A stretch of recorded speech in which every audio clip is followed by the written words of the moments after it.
صلى الله عليه وسلم وعن كوكب جبينيا وان كجب حياة رسولك صلوات ربي والسلام عليه قاببك وريرك حاسسك سولادك من شراء وحا كم إذا نبيكو حاسسك سواء أشي كنشري قصوين هبين كي مركي يقولي الله يسوي مات وحسمين شراء انتو يسوك يانو أي قردن أو يميل يسوي مادان قري يسوي مادان باميش اللقوة دا عشين شراء markaasuu nabigu u sheekayn jiray salawaatu rabbi wasalaam alayhi mar ayaga sheekaynaya mid baa sheekaynaysa bal waxaad u fiirsataan ilaahay baan ku dhaariyay xadiidka caanka ee Bukhari iyo Muslim ay soo saareen ee loo yaqaan xadiithu zar'in loo yaqaan xadiithu zar'in waa sheeko dheer oo cajab badan oo nabigu uu Aisha uga sheekay salawaatu rabbi wasalaam alayhi kama wada gaari karo laakiin khulaasada qisada hadaan idin siiyo Aisha warinaysa xadiidka waxay leedahay Aisha radhiyallahu anha nabiga wuxuu u sheegay 11 dumar ah ayaa meel isugu yimid waa sheeka nabigu uu xaaskiisa u sheekaynay 11kii dumarka ah ee meesha isugu yimid waxay ku heshiiyeen naag kasta ninkeeda inay ceebtiisa iyo dhaqankiisa ka sheekayso waxna ayna u qarinin ballantaas lagu heshiy waxa la yiri mid walba ninkeeda dhaqankiisa ceebihiisa wanaagiisa ha sheegto midii wax qarisana ballantii way ka baxday waxba yaan la qarin waa 11 naagood oo dumar oo meel isugu yimid oo sheekaysanay sheekadii buu nabigu uga sheekay salawaatu rabbi wasalaam alayhi Aisha wuxuu yiri dumar noocaas oo saa isugu yimid baa jiro arinta ku heshiiyay way sheekaysteen marka sheekadii bay bilaabeen mid baa bilowday waxa laga sheekaynayo hadaad u fiirsataan wax yaani waxa weeye marka qaar kood aad isleedahay macna weyn kuma fadhiyaad isdhi laakiin nabigu markuu xaaskiisa u sheegay macna weyn bay ku fadhidaa sheekadu waa iska caadiyo waa sheeko maartay aad isleedahay yaani culimada qaar koodna ay yiraahdeen wax xukun saasoo laga faa'iideysanay ma jiro laakiin ahkaam waa ku jirta oo aadaab baa ku jirta oo wax fiqi laga faa'iideysanay waa jira laakiin qasadka nabigu wuxuu ahaa inuu reerkiisa ma weeliyo u sheekeeyo salawaatu rabbi wasalaam alayhi kama gaari karo marka 11 naagoodba waxay mid walba ninkeeda ka sheegtay kama gaari karo laakiin tusaalayaal yar aan idinka siiyo mesela tii ugu horeysay baa bilowdo waxay tiri zawji lahmu jamalin ghath ala ra'si jabalin la sahlin fayurtaqa wala samin fayuntaqal bit ana idin hormariyo horta ninkaygaan idinka warramay bit ninkaygu neef geel ah oo weyd ah caata ah hilibkiisa oo kala weeyaan bit oo haddana buur korkeeda la saaray buur fuulitaankeedu adag yahay korkeeda la saaray bit buurtii lama fuuli karo meeshiina waxa yaala waa geel hilibkii oo weyd ah oo haddii la soo qaato xataa waxba laga faa'iideyn ninkaygu waa saasay tiri idinku maxaa ka fahanteen waxaan ka fahanay waxay leedahay ninkaygu faa'iido ma leh ninkaygu nin wax loogu xishaba ma leh dib iyo kadeedna waa la joogaa wax manaafacaad oo ugu xishana ma leh bat tii koobad halkaas martay talabaad waxay tiri ninkayga anu warkiisa ka warramay ma tii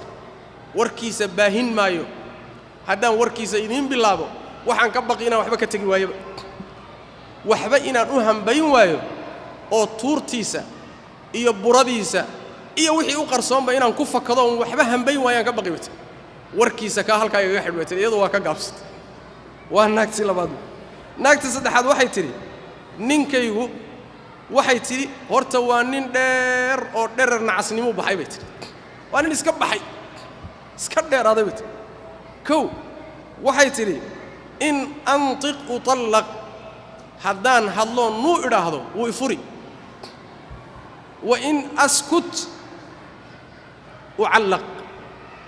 haddaan aamusoon shib dhahanoon iska aamusona wax laygu falaya ma jiro wax inaagaysanaya ma jiro balbalayadan adu arag ninkii haddaad hadlana waad furan tahay baa ka soo horraysa haddaan shib idhaahdana waxba kuma haysto soo ma jeed tanna sidanay uga dacwoonaysa haweenaydii afraad baa habasho waxay tiri ninkaygu meesha tihaamo la yiraahdo habeenkeedoo kala aad moodaabay mana qabooba mana kulula طيب lagama baqabay tiri lagamana daalo waa nin dabacad wanaagsan waa nin aan kululayn waa nin aan qaboobayn waa nin dabacad saayid tii kala hadasho waxay tiri ninkaygu ida dakhala fahida ninkaygu markuu guriga soo galo haramacad oo kala waa haramacad baad idinku taqaan dabacadis haramacad dabacad bule dabacad bule waxa weeye ee lagu yaqaan al-ghafla nacasnima lagu sheegaa xogaa waa iska moogyahayo yani waxa weeye yani sibu macna waxa weeye waa qabowye waxa kaloo lagu sheegaa qillatu sharri wa kathratu an-nawm waa shar yar yahay waana hurdo badan yahay ninkaygu hadduu guriga soo galo waa haramacad oo kaleeto sariirtu ku dhaca kadibna meeshaaba kama kacab wa idha kharaja asida bayt hadduu guriga ka baxana waa libaaxooba bayt guriga markuu ka baxo dadka dhexdooda libaax oo kale noqonaya bayt طيب سوحاسي ka sheekayso waxay tiri wala yasalu amma ahid guriga markuu yimaadana nin qorqoda ama ah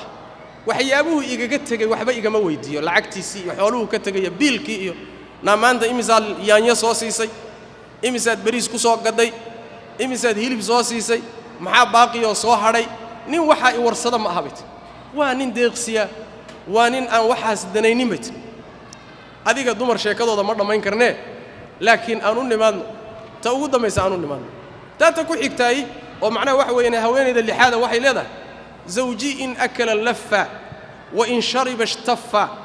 wa in daja'a iltaffa ninkaygu waxay tiri hadduu wax cunayo cuntada wuu badsadaayo hal mar buu duuduubaa hadduu wax cabayana wuu fuuqsadaayo waxba ma hambeeyo hadduu seexdana waa isduuduubaa gacantana marada maba geliyaba bal waxa meesha ku qarsoon iyo murugta jirta si uu ogaado maxay taa ula jeedaa hawshii sariirta ma qabto shaqadii sariirta ma qabto dumar saa u sheekaysanayo bal u fiirsada ilaahay wuxuu sheekadaas ajiibka badan nabigu wuxuu uga sheekaynayaa xaaskiisa Caaisha uga sheekaynaya waa caways waa la sheekaysanaya adiga waxa laga yaabaa inaad tiraahdo war nabigu waxan muxuu ka sheegay laakiin waxa way qiimo weyn bay ku fadhidaa markay guri iyo reer iyo sheekadii iyo qoys ay tahay macna weyn ma ku fadhidaa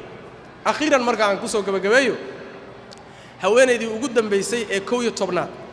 kuwa kale warkooda waa inagu dheeraanayaa haweeneyda 11aad ayaa marka waxay ahayd qisadeedu waxay tiri umu zarci baa la yiraahdaa waa haweeneyda xadiiska loogu magac bixiyo waxay tiri ninkayga abu zarci baa la dhahaa aye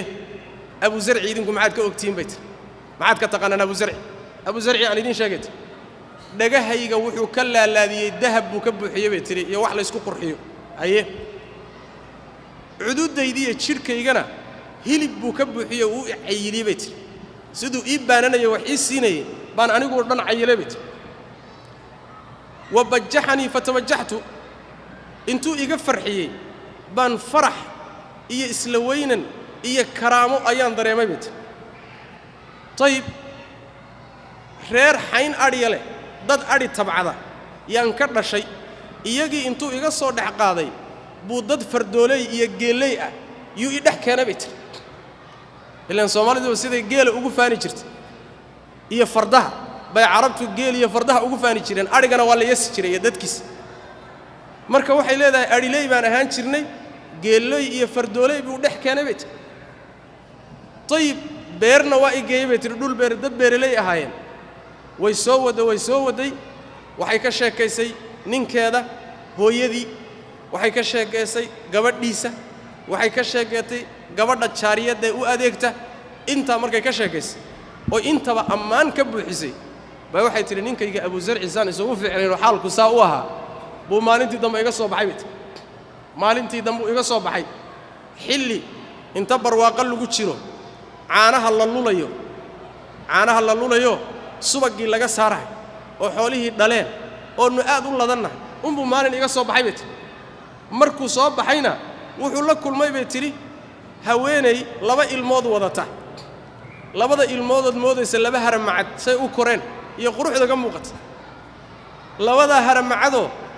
haweenayda hoosteeda ku haysta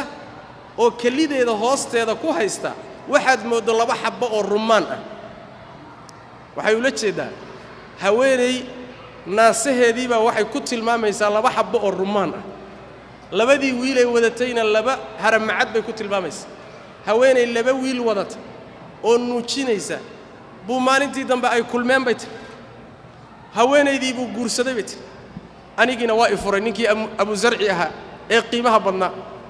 ayadii markuu guursaday nin kale iiga dambeeyo i guursaday bay tiri ninka laftiisu ma xumayne aad bay uga mahad sheegatay laakiin waxay tiri wax kastoo lagu sheego waxyaalaha cajabta badan bay ka mid gadaashiisa nin baa guursaday bay tiri ninkaasi nin xoolo badan buu ahaa laftiis nin faras isaaray buu ahaa nin wuxuu ahaa geesi oo ku dagaalama yani waranka ku dagaalamo ah nin geel fara badan iyo xoolo badan labu ahaa wuxuu isiiyay bay tiri nooc walba xoolaha kamid waxbuu iga siiyay tayib markaas wuxuu yiri bay tiri Zarci xoolaha waxa doonta ka cun reerkaagi iyo dadkaad ka dhalatayna waxa doonta ka sii waxay tiri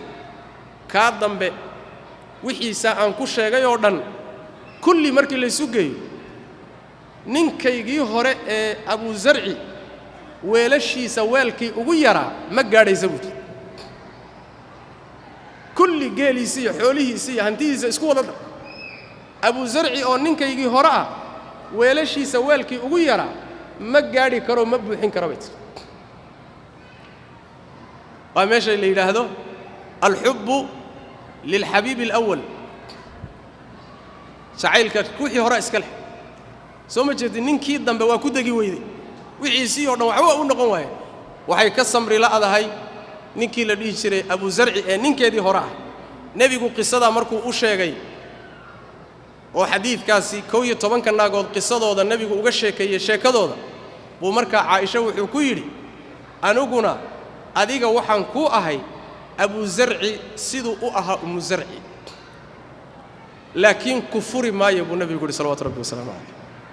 fiirsada khaladku Abu Zarci galay muxuu ahaa khaladku galay wuxuu ahaa xaas naagtii buu furay halkaasi in baa ku jirta inta kale oo dhan waa ku fiicna oo way ka samri laada nabigu marka wuxuu yiri dhaqankii Abu Zarci uu Zarci kula dhaqmi jiray kiyo kalaan anuguna ku ahay sidaas oo kale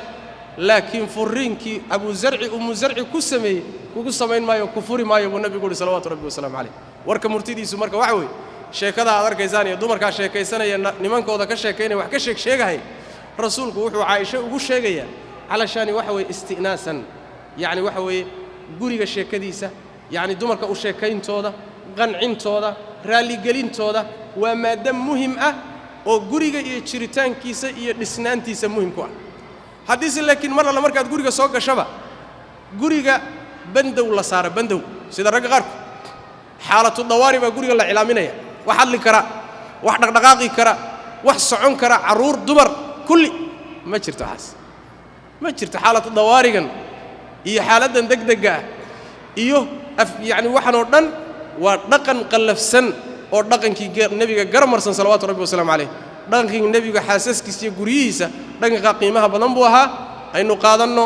guriyeena ku maamulno xaasaskeena kula dhaqanno insha Allah iyaguna inta in la mid ah